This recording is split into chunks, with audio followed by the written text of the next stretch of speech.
Who are the secret keepers of the Holy Grail who saved the ancient priceless artifact? The pure ones saved an ancient artifact that gives power over the world. It was literally removed from the clutches of the inquisitors, and the punishment was martyrdom. There are not so many places in the world that would attract such attention from esotericists and historians as the small castle of Montségur, located on a mountain steep in the south of France. This castle was not built by a military leader, but rather by a mystic. It was not very adapted to defense, and therefore it fell under the onslaught of the Crusaders. The shape of the castle walls is a pentagram. The location of the loopholes focuses on astronomical observations, indicates that it was not built for war at all. On the territory of the future castle in Roman times, there was a pagan sanctuary. In this sacred place, legends about the Holy Grail, about the secrets of medieval mystics and Nazis from the sinister Annenberg organization are intertwined. Occitania is an area of the south of France. More than 800 years ago, the local feudal lords were several times richer than the French kings, although they were formally subordinate to them. Occitania, washed by the Atlantic and the Mediterranean Sea, has the richest port of Marseille. Thus, the locals traded with both the British and the Italic principalities. By land, a trade route was opened to the mysterious east through Spain.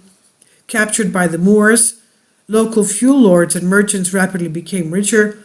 Of course, in Europe, there were enough people who wanted to take these riches into their hands. And the reason was found. The Occitans were declared heretics. This is partly true. The locals were Catholic, but the knights, returning from the Crusades from the east, brought here a dangerous infection. It's difficult to establish the exact origins of the special religion that existed in these places. Usually, they are sought in the creed of the Bulgarian sect of Bogomils, controlled by Constantinople, who in turn grabbed ideas from the Manichaeans of Syria and Asia Minor, who created a complex fusion of Christianity and Eastern mysticism. The Crusaders brought their views from the East and together with various occult practices and ancient Hellenic philosophy. As a result, communities of people were formed in the south of France, who began to be called Cathars, which in Greek means pure, or Albigensians, after the name of the city of Albi, one of the centers of Catharsism. They called themselves simply good people. On the roads of southern France, people in robes like the sorcerer Merlin kneaded dust with bare feet. The caps of stargazers, cassocks melted with simple ropes. They were belted with simple ropes. They were the creeds of the Cathars, the pure ones. They took a vow of poverty, giving away all property to people, completely abandoned meat, food, and carnal pleasures, refusing to take up arms. In other words, they were always fasting. They never ate meat. They had fish, though, of course, and dairy. Now, the pure ones taught that the good and evil principles in the world are waging an irreconcilable struggle. But according to them, it turned out that it was not yet known who would eventually win. Of course, the human soul is directed to the good beginning, but his body and all carnal desires are controlled by the evil one, the devil. They considered the entire material world to belong to him and therefore to be unclean. Only in the spiritual world, in heaven, according to the pure ones, is a real place of man, and they urged not to pay tithes to Rome and did not recognize all Catholic sacraments. The propagators of Cathar ideas in the aristocratic environment were troubadours from the language spoken in Occitania. This translates as seeing paths. Their courtly poetry extolled the ideas of pure love, which bear the obvious imprint of the teachings of the pure, and in the image of the glorified Virgin Mary, there was a worship of the feminine, not alien to the Cathars, whose women were often community leaders. The Albigensian doctrine was massively accepted by both commoners and knights, and the rulers of the region. If not doing it openly, then in every possible way patronizing the pure. And this, the courts of Toulouse and the counts of Toulouse, who owned Occitania, saw the guarantee of the independence of their power from Rome and the French king. Of course, the Pope and the king eventually understood that this should be urgently ended. Raymond VI, Count of Toulouse, was excommunicated from the Catholic Church and recognized as a satanic heretic. For the first time, the Inquisition appeared on the big stage of history, which was created to combat the Cathar heresy. Pope Innocent III declared the Albigensian Crusade. For the first time, it was directed not against the infidels, but against fellow Christians.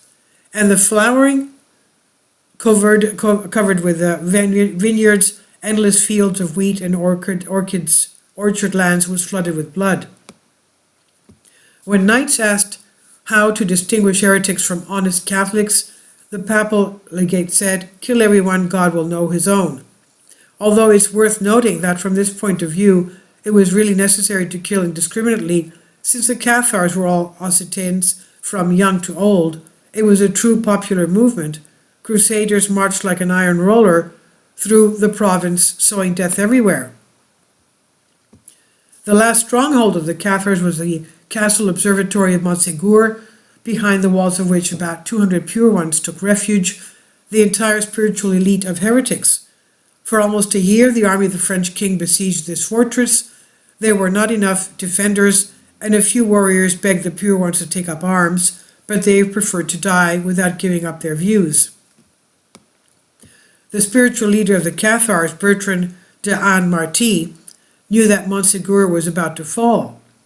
In March of 1244, in deep secrecy, he ordered 4 pure ones to secretly leave the castle in order to carry out and hide the treasure of the Cathars.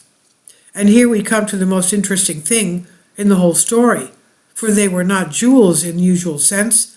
Ascetic Cathars would not attach such importance to gold and diamonds. It was something more, a spiritual treasure hidden from the world for the time being. It was the Holy Grail.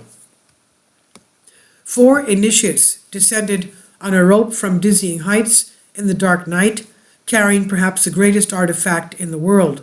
When they left along the narrow mountain roads, they stumbled upon the enemies passing. Then 2 of the holy people violated the ban on violence and stood in the way of the brutal soldiers. The suicide bombers resisted fearlessly, but of course they died. However, the other 2 managed to escape along with the mysterious artifact. What it was, historians are still guessing. According to legend, the Grail is the cup into which Joseph of Arimathea collected the blood of the crucified Christ. This artifact allegedly could cure any ailment and almost grant immortality, not to mention secret knowledge. Some believe that the Grail is some kind of texts or books. After all, they drink knowledge from them, like from a cup. But what was this knowledge and what power did it give? Obviously a huge one, at least many believed in it and continued to search for the Grail from century to century. Montségur fell, and with it the Cathar faith. The inquisitors, led by Bertrand de Marty, burned them at the stake. The 2 surviving guardians of the treasure, according to some reports, handed it over to the master of the powerful knightly order of the Templars. The order, after such a priceless acquisition, became completely omnipotent. It had the monarchs of all of Europe in its debt. This continued until 1313, where the French King Philip the Handsome put an end to this reign by arresting the entire Templar elite at once. According to medieval tradition, the heads of the order were accused of terrible heresies and worship of the devil and burned. The smaller brethren fled to neighboring countries. But the treasures of the Templar Knights never fell into the hands of the king, and soon the king died. They say that he was cursed by the master of the Templars, Jacques de Molay, burning in the flames of the fire. Some knights of the defeated order found refuge on the very edge of Europe, in Portugal. Soon, from a small kingdom, it briefly became the mistress of the seas, having conquered the New World. Did the secret Templar maps inherited from the Cathars help to achieve this? Some researchers directly connect the discovery of America with the secrets of the Templars and the Grail. They say that the Albigensians could get geographical knowledge from the east, from Egypt, where for thousands of years the secrets of the ancient navigators who reached Atlantis were kept. The search for the Grail continued into the 20th century. After the occupation of France by the Nazis, people with spider swastikas on their sleeves appeared on the ruins of Montségur. These were members of the Thule Occult Society and the Annenberg organization. Nazi mystics hoped to find some clues there that shed light on the fate of that artifact. In 1944, there were bloody battles on the height of Mont Cassino, where the ruins of the Montségur Castle are located, which was held by the remnants of the 10th German Army. During the assault on the height, the Allies saw the Germans raising a flag with a pagan symbol, a Celtic cross that on one of the ancient towers.